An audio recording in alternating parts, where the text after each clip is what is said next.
Hei og folkens, og velkommen tilbake til en ny video.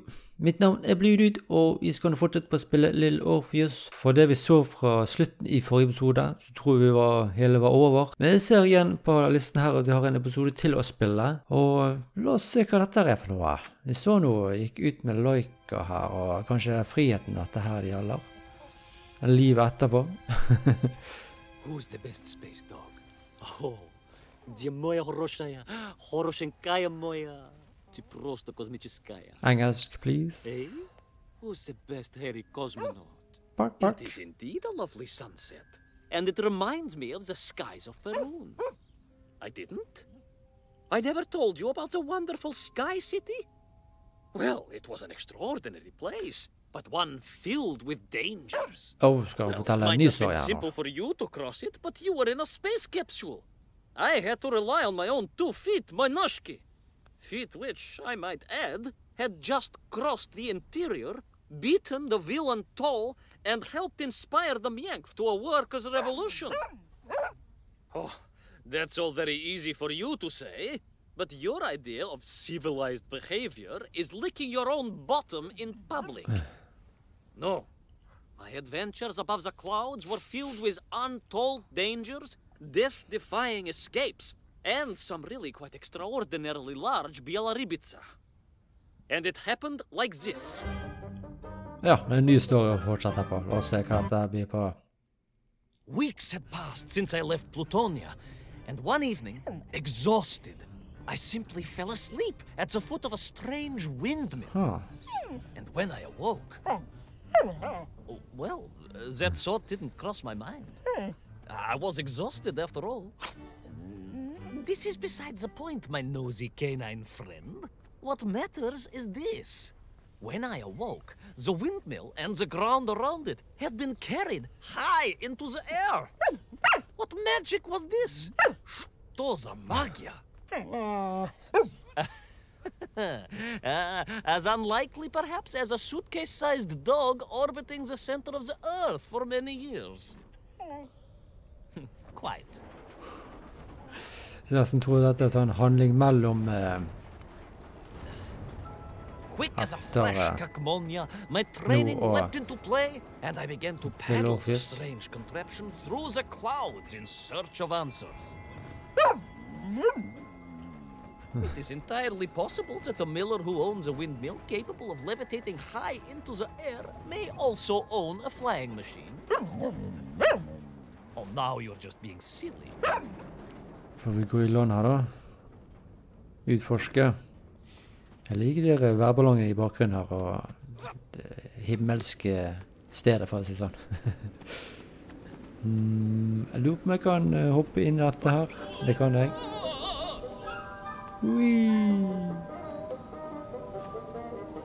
Jeg liker musikken de spiller så. Skal vi høyere opp her nå? Eller skal vi egentlig gå litt ned opp her nå? Opp og ned i spillet. What powerful emanations! What mighty gusts! What an epic skval! Nesten tror dette var en del av den klokken vi så på klokketårnet på det stedet. Vi må skru den opp på den her, tenker jeg. Ja. Og hva skjer nå? Et eller annet. Kanskje vi kan bruke vind her nå. Kanskje det har med å gjøre? But something was afoot in the gardens of Perun. This horrid muck staining the surfaces and making my nose curl. Yes, it was positively pavilion in scent. But it did not belong here. I have seen the blemished lands around Norilsk, but I could not believe that I would find such pollution here. But this was nothing to the true horror of what was shortly to unfold. Ok. Det som jeg lurer på om denne her får vind til å gå ned. Når han står og peker ned. Det er noe jeg lurer litt på, faktisk. Wow. Hvem er dette? Det ser ut som meg, bare i en stor versjon. Ja, betyr det å stikke over. That terrible, strashnaya machina spewing its poison into the air had created a monstrous thing. A being A malignant spoiler of the noble and pure, and it had taken on the form of its prey. Well, of course. No, конечно, I was the prey. The citizens of Perun had clearly long since fled the evilly sentient smog, but I inadvertently wandered into its lair. Oh, I know. Misfortune seemed to dog me. Oh, sorry, I do apologize. To follow my every footstep. But no time to ponder, no time to bemoan the hand that fate had dealt me. No, all that was on my mind was escape, конечно. Lineær fortelling. En flott fortelling, da, men av en madman. Yes, it was most interesting. The windmill seemed to be from an earlier age. Perhaps this was a devastating warning of the destructive power of unfettered industrialization. Ser ut som det kan være noe som kan falle ned på her. Er det noe jeg skal gjøre, kanskje? Eller skal jeg bare hoppe videre? La oss gjøre det. Ja, hva det var nok lurt å hoppe videre? My stinky nemesis was back. But more interesting was the change in the city. The windmills were fading out, clearly obsoleted, mothballed, relics. Instead, a sense of an obsession with power was apparent. Vast engines, terrible machines, ever hungry and reliant on the rapid consumption of fuel, the production of toxic fumes and choking gases. Det er bare gøy til å utforske og bare se verden også. Altså ikke så vanskelig å følge med storyen hans siden vi er en sånn ny story. Jeg synes det er en kiste her. Er det en kiste? Har han lagt et eller annet, kanskje? En sånn vindballong. Det er flott vær da. Flott vær. Sånn. Jeg liker ikke at den står akkurat der. Det hullet der.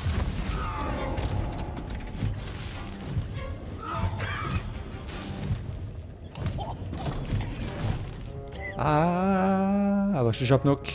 Eller hva om jeg hopper ned? Dette kan jeg gjøre.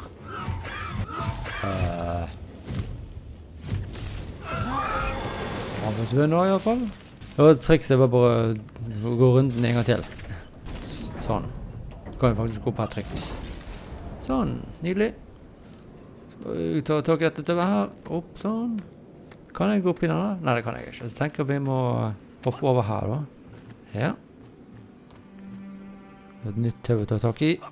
Of course, you never had much of a chance to travel. Sarcasm doesn't suit you. You don't have the tail for it. You do, at least, have a tail. What I am trying to say is that your upbringing on the streets of Moscow meant you never saw the blackened fields of Magnitogorsk. The sacrifices made by the valiant citizens of that industrial heartland, as they drowned in their own blight, even as they powered the state forwards. I was reminded of Magnitogorsk as I wandered through those fields of pipes and foundries. And I wept for the loss of innocence that so often goes hand in hand with progress. Ja, nå blir jo alt der grønt og gjerrig her nå. Så jeg tror jeg var i det farlige området et sted. Det virker sånn, i alle fall mye røyk som kommer opp på disse skorsteinene. Kanskje produksjon av et eller annet. Vanskelig å vite.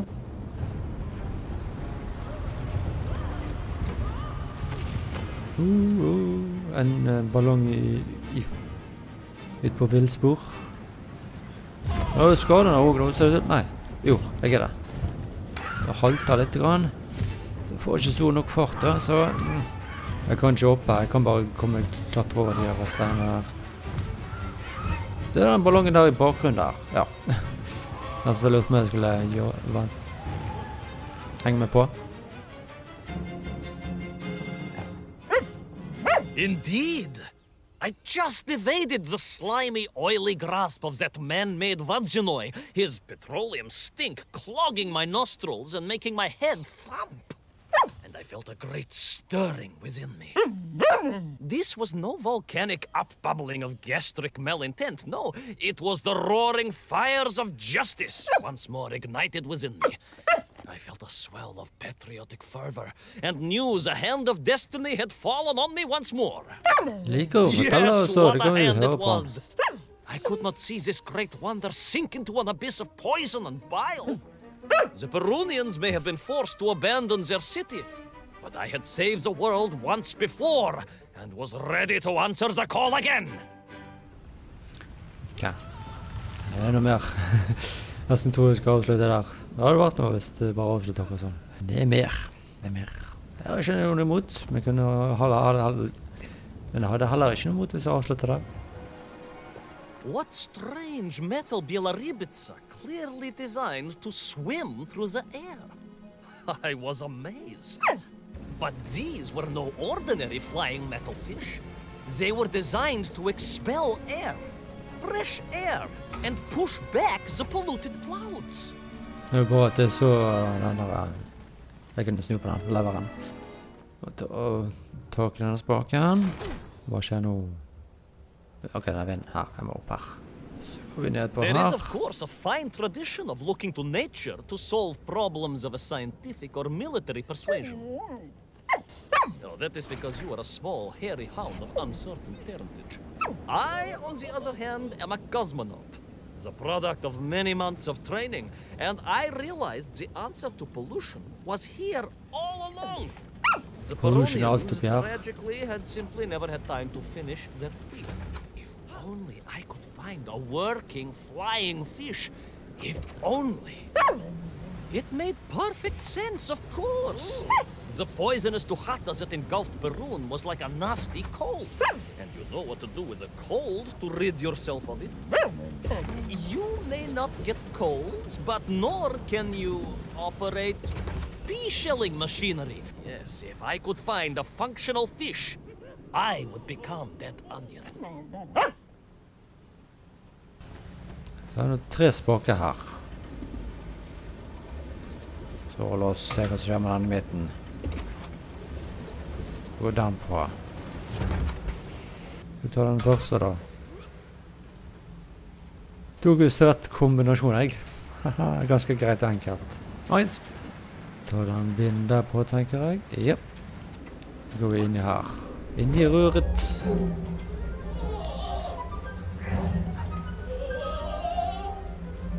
Tenker litt sånn som i Futurama. Blant de første episodene så ser vi han fyren går inn i disse rørene som form for transport. Virker som han lekte det, inntil han lander. Oh boy, måløp. Og han er jernskadet. I was close. I could feel it. Yes, the working fish, the ribka. I could feel I was at the heart of Perun, and my noxious pursuer had renewed its chase with a terrible vigor. Not far now. I just had to keep going, keep pushing. It's almost as if you knew, Pavel. Uncanny. Double yet. Så vi nærmer oss til noe her, så tenker jeg skal hoppe opp i denne her. Var det rett? Ja. Nå har jeg transportert meg til en annen plass. Nice. Kommer oss vekk fra henne i alle fall. There she was. A beautiful sight. Her scales shimmering in the sunlight. Her fins poised for action. Her onion cannons primed for a great aerial conflict unseen in the annals of human endeavor. And you are just jealous it was a bigger flying machine than yours. No, Pilius Powell. It was time for science to fight back. Yes, my hairy compatriot. Paechale, onwards to victory!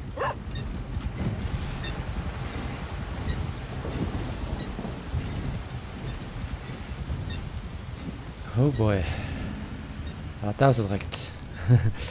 Up and down. Ok, jeg tenker vi må unngå disse stein som vi ser oppe i vinden her. I luften. Kan jeg smige oss gjennom disse her? Jeg kan gå frem og tilbake. Dette er jo sånn... Jeg kan faktisk skyte. Jeg tenker ikke gå på alle. Kan jeg skyte den? Det kan jeg ikke.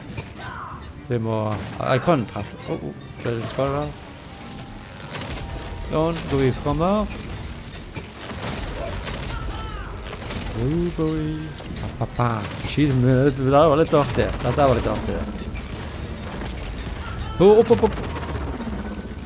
Må vente bare et løyk. Nå. Får vi faktisk en fight her.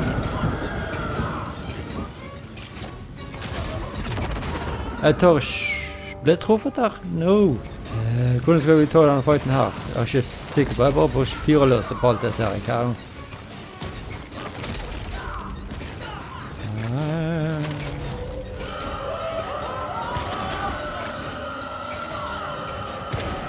Skyt inn i munnen her. Du var inn i munnen vi måtte skyte der. Skyter inn i munnen. Nice. Vi har fin kontroll her nå. Now. Åpne opp. Thank you.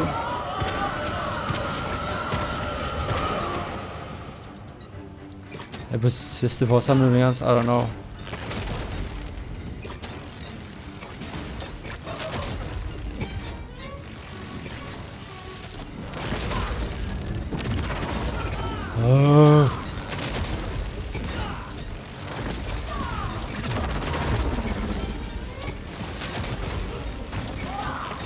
Dette her er ekkelt, Det er ikke så...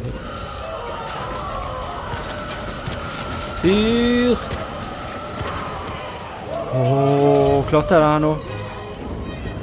Det virker sånn. Deilig. It was a miracle. I found myself swooping through beautiful clear skies. The strange interior sunlight gleaming on the sides of my fishy vessel. I heard birds clear their little throats and begin their wondrous gvalt. The wind gently humming on the fins. And then, all of a sudden, under it all... Well, you see, in my hurry, it didn't even occur to me to check how much fuel was carried in the strange craft. Ja, var tom for bensin. Horrible splutter. The engines choked and died.